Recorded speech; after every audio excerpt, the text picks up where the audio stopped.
L'affiche de la 10e journée se déroulait au stade Fenal. Le public ne s'y est pas trompé, tribune pleine pour la rencontre opposant Lunéville, l'actuel leader, à Magny, son poursuivant direct au classement. Une belle opportunité à domicile afin de valider son ticket pour une montée en division supérieure. Mais cette perspective aura sans doute inhibé les joueurs d'Éric Braun. Le jeu est taché, les occasions rares et le capitaine Goncalves trop bien encadré pour donner l'impulsion. Résultat, les équipes se sont neutralisées en verrouillant chacune leur défense.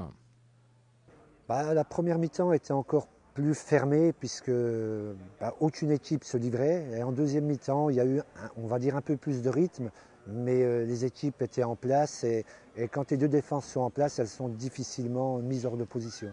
Et nous, il nous faut des espaces qu'on n'a pas su trouver, eux aussi. Donc résultat, on aurait pu marquer sur une ou deux occasions. Il y a Jonathan Fournier qui élimine deux joueurs, qui frappe à côté alors qu'il est seul devant le gardien. Et puis il y a le penalty, même le président de Magny me dit oui, il y a penalty. L'arbitre ne prend pas ses responsabilités. Maintenant, c'est une péripétie dans le match.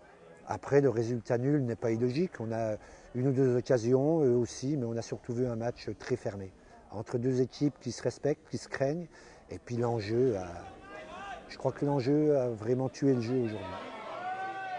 0-0 à l'image du score final, la seconde mi-temps n'offre pas grand-chose à se mettre sous la dent. Les corners pour les Rouges provoquent quelques dernières frayeurs dans les travées du stade Fenal. On en restera là en termes d'occasion, mais ce résultat nul n'arrange en rien les affaires des Lunévillois. Blainville, ça va être dur, c'est clair, à l'aller comme au retour, mais jouer chez nous, Dieu somme Dieu, ou aller à Jarny, ou le dernier match recevoir Pagny, c'est dur tous les dimanches quand on veut monter.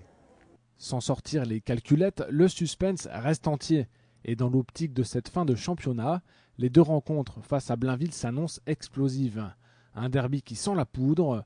Pour l'USTL, c'est sûr, le printemps s'annonce très chaud.